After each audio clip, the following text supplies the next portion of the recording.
Today we will talk about child pornography, specifically the offense of possession of child pornography and the offense of distribution of child pornography. As horrific as the issue is, it becomes more complicated when one looks at the particular levels of the sentencing guidelines.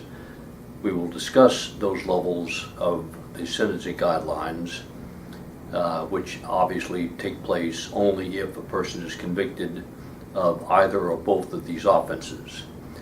This presentation will not talk about production, that is, when you entice a child or get a child involved for the purposes of filming or taking a picture of a child in a sexual act with an adult. This will simply be a discussion of downloading from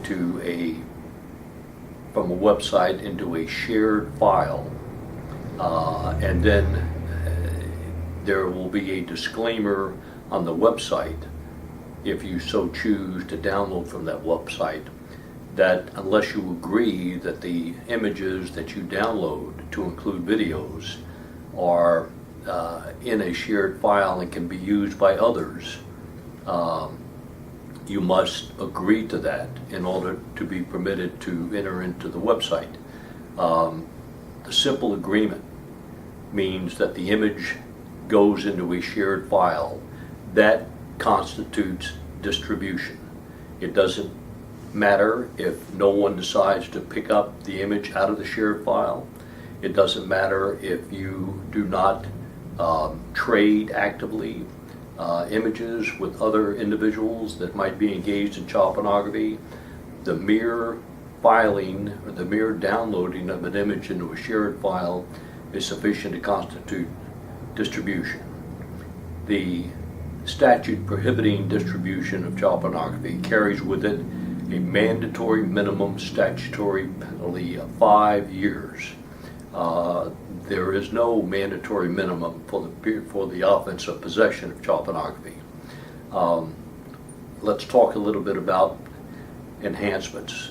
The enhancements in the Federal Sentencing Guidelines 2G2.2 include, for instance, the number of images that an individual has. If an individual maintains a level of 600 or above, that increases by level 5 from a level 22, and then you're at a 27.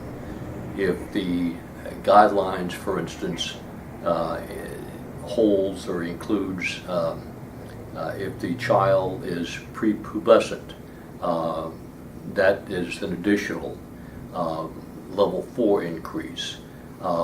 If in fact you have, from a practical standpoint, only, for instance, 400 images, which count for 1 point toward the 600, that keeps you down. However, if you in fact have videos, the videos count for each video, regardless of the length of the video, 75 points.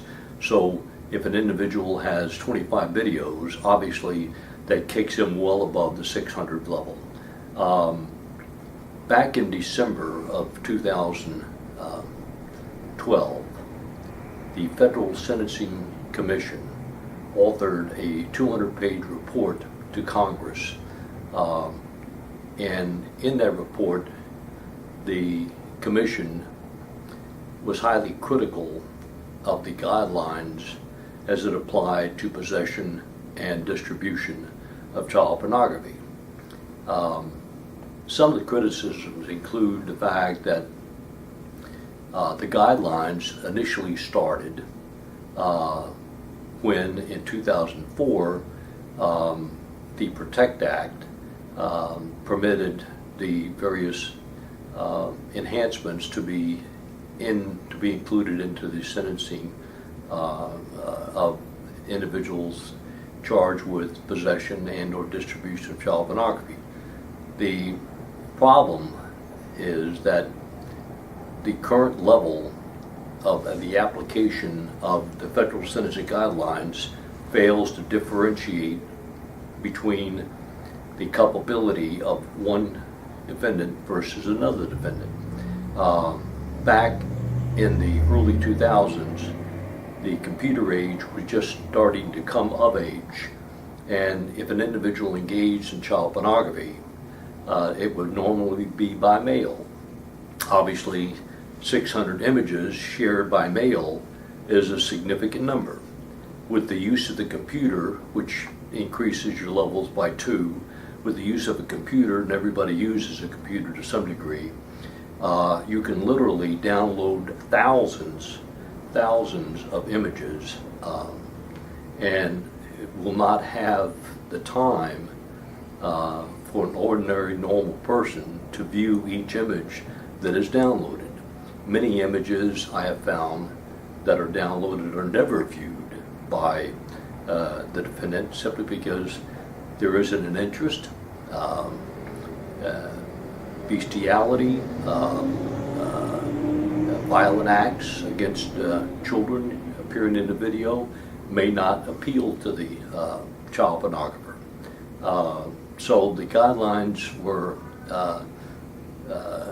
criticized by the commission that formulated the guidelines because it did not give the senator an opportunity to differentiate between the person that is being sentenced by that particular court.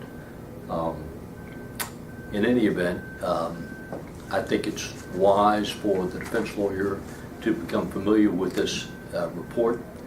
There's an executive summary, and to include in that report, or to include in any type of objection that might be filed or request for downward departure, items out of the report that reflect upon the attitude of the commission at this moment in time toward Congress to, in effect, reinvent the guidelines and bring them up to date so that individuals can be properly adjudicated and properly sentenced according to the level of their involvement.